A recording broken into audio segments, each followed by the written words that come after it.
Max returned and got his car, picked Wells up, and drove to the crossroads of Agat and Agana. Out on the reef, he met Everett Penning, George Blackett, and Fred Oppenborn, three of the Pan Am radio operators, who had drove over with a batch of fellows in one of the Pacific Naval Air Base contractor's truck. They drove off in a caravan to the Mount Almagosa area. Max Brodowski. We watched from the mountain out to the harbor as the USS Penguin, a minesweeper from World War I, put up a valiant but losing battle, its one 3-inch gun being the only sizable gun to defend strategically located Guam. Dean Brutton. The USS Penguin, the small minesweeper in the harbor, gave a good account of herself, pouring such a hail of fire against the attacking planes that on subsequent raids they kept a noticeably respectful altitude. Finally, the little vessel suffered so heavily that her captain tried to take her out to the middle of the channel where she could block incoming ships, where she could never again be raised, and there she sank. That night, we heard an English-speaking announcer on the Tokyo radio report the sinking of an American battleship at Guam. Harold Brinkerhoff. Reports began coming in from Petey and Sume. A while later, a truck drove up with a crew of the minesweeper USS Penguin. The Penguin had not been hit directly, but a near miss had put numerous shrapnel holes through her side, and Captain White had been killed and 8 sailors were wounded. The Penguin could only do 10 or 12 knots, so it had no chance of escape. The crew took her into the deeper water off the town of Agate and scuttled her. Many of the sailors were cut badly by the coral coming in over the reef. They had their feet wrapped in cloth or safety belts. An old tanker, the USS Barnes, was sitting in the harbor and could not be moved as she had 200,000 gallons of oil aboard. The planes tried bombing her but never made a hit. One man aboard was wounded by flying shrapnel. The Barnes commanding officer would not let her be scuttled. Charles Gregg. The Marine barracks were hit bad also, as well as the golf course, corner supply office, and the PNAB contractor's warehouse. The USS Barnes was strafed, but no bombs hit the ship. The USS Penguin had lifted anchor to depart. She returned fire and forced the bombers up to approximately 5,000 feet. The Pan American compound is the worst area hit, and apparently was the Japanese main objective. Whereas the Chamorros kept running during the strafing, the rest of us hit the ground. Bob Vaughn and I returned to the terminal office. We tried to open the safe during the bombing. It took 4 attempts, while the Japanese planes were still bombing, was too nervous to work the combination. Failed. Then machine gun bullets went through the office, right over our heads, and seconds later, a bomb landed outside the window. 1 bomb. Gathered other confidential papers, including the Pan Am code book, and ran from the office with planes still over our heads. Saw 2 Pan American men badly injured. Bob Vaughn, a Marine Guard, and I ran over to the other Pan American station wagon and loaded the injured Chamorro workers inside. Vaughn then drove away from the terminal, headed towards the hospital. One of the injured Pan American men, by the name of Cruz, was disemboweled by the strafing. Mr. Shafaros was the other injured Pan American man.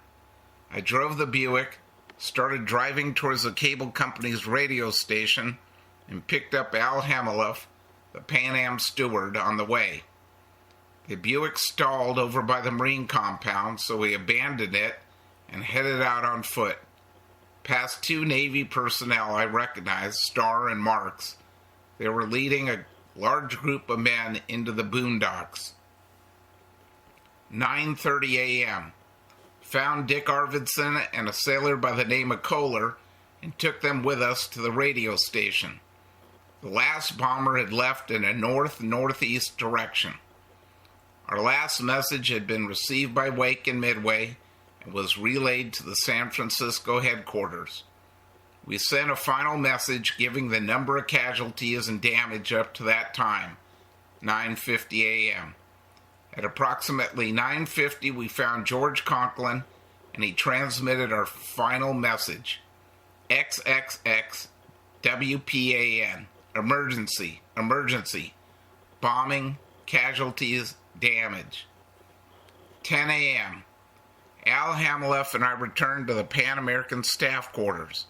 I split from Al and changed my conspicuous white uniform for dark clothes. Al and I then went through the bombed Pan American Hotel and all the other Pan Am buildings, searching for personnel. They were all out of the buildings, but one of the Chamorro gardeners was on the grass in front of the office, dead, shot through his stomach and an arm by .50 caliber bullets. We made arrangements for the Marine Corpsman to take the body to the hospital morgue. I entered my office and removed any remaining papers which had not been taken after the bombing by Jim Thomas, my assistant. Found the safe had been opened by someone and its contents were gone. Went into Max's shop, took some medical supplies, a first aid kit, loaded everything into the bed of the Pan Am truck, and headed out to the boondocks, driving along the road leading from the rear of the radio transmitter building. Bob Vaughn. During the initial raid, I was with Chuck Gregg in the Pan Am office. When we were leaving his office, we found one of the local natives wounded from bomb fragments. I took him and another Pan Am man to the Navy hospital. Dick Arvidson. I had been working in the radio station on the shift that commenced about midnight and ended around 6 or 7 in the morning. I've been sending and receiving radio messages in connection with a planned flight for a clipper from Wake to Guam later that morning. The aircraft was scheduled to leave Wake at about sunrise and arrive in Guam in the afternoon. The aircraft did depart Wake, but after flying for a few hours, it was turned back to Wake after Pan Am Airways became aware of the attacks at Pearl Harbor. After coming off the radio watch in the early morning, I proceeded to the Pan Am Hotel, and while having a cup of coffee with another Pan Am employee, we heard aircraft engines, a startling sound since there was no known aircraft in the area. We realized they were not American aircraft when we heard the crash of bombs nearby. We quickly evacuated the hotel and hid in some shrubbery nearby. Soon thereafter, we witnessed a bomb penetrate the roof of the hotel, causing extensive damage. The Japanese aircraft were equipped with machine gunners in a tail position that were strafing the ground after the aircraft made its bomb run. Many of the Guam natives were running and were open, moving targets for the machine gunners. We tried shouting to the Chamorros to take cover and don't move, but some were hit by machine gun fire. About 6 Japanese aircraft were involved in the raid. These were older biplanes that had flown from Tinian, an adjacent island. The air raid lasted approximately 30 minutes. After the raid, Pan Am personnel gradually assembled in the Sume area near Pan Am's facilities. 11:30 a.m. After collecting a few basic items such as food and other necessities, the Pan Am staff evacuated to the interior area of the island in anticipating the further air raids. The name of the area we met is called the FEMA District. Bryant Sterling, Monday, December 8th. Bombs fell at 8:40 a.m. Tried to telephone Sume from the field office. No luck. noticed 4 seaplanes flying high in formation. As I walked back to the job site, I noticed some natives running. They said Sume was on fire. I ordered them back to work. "But Mr. Sterling, I just saw them drop a bomb on Sume," said Hector Camacho. The remaining natives were ordered to leave their posts. I sent them home towards Agana. I ordered the driver to leave the truck in the bushes. I locked the office, then my car wouldn't start, so I got a push. Picked up a load of natives whose families lived in Sume. Met Clark Eldridge and Colonel McNulty in the road near the company's office. They reported an exodus from Sume. The warehouse had been bombed, the gas tanks were burning, the Pan Am kitchen was in ruins, several natives were dead, and the Marines had fled to the boondocks. A few of them tried to man a machine gun in the bushes.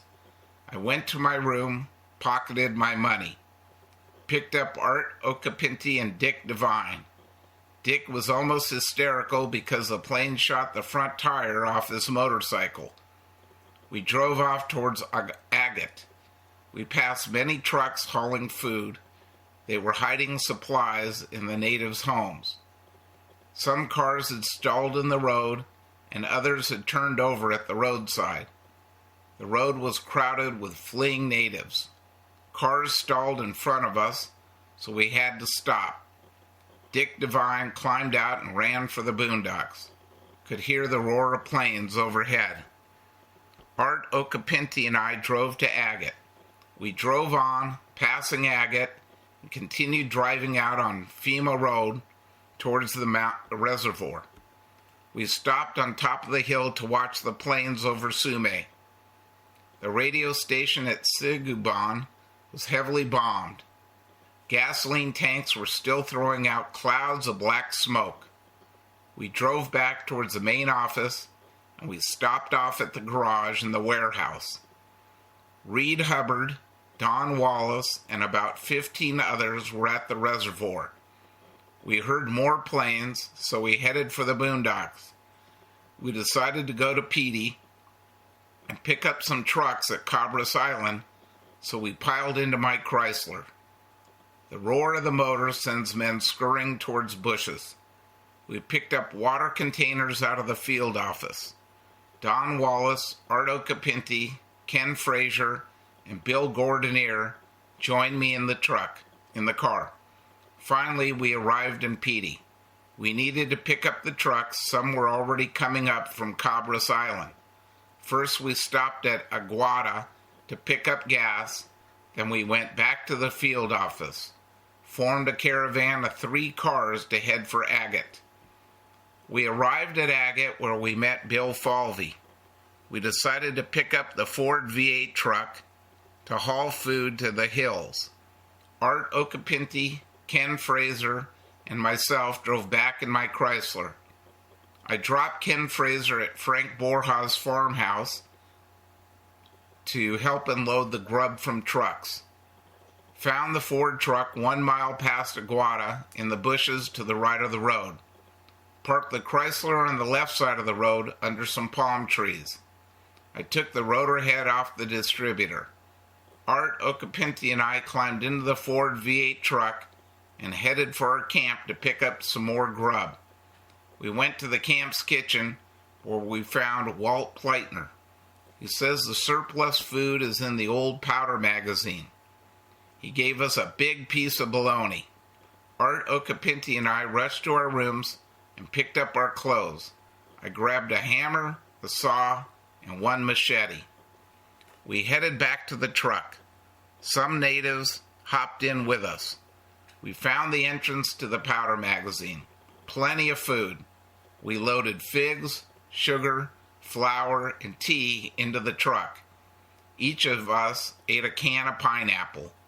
We also loaded coffee, 5 gallons of olive oil, canned pineapple, canned milk, cereals, salt, etc.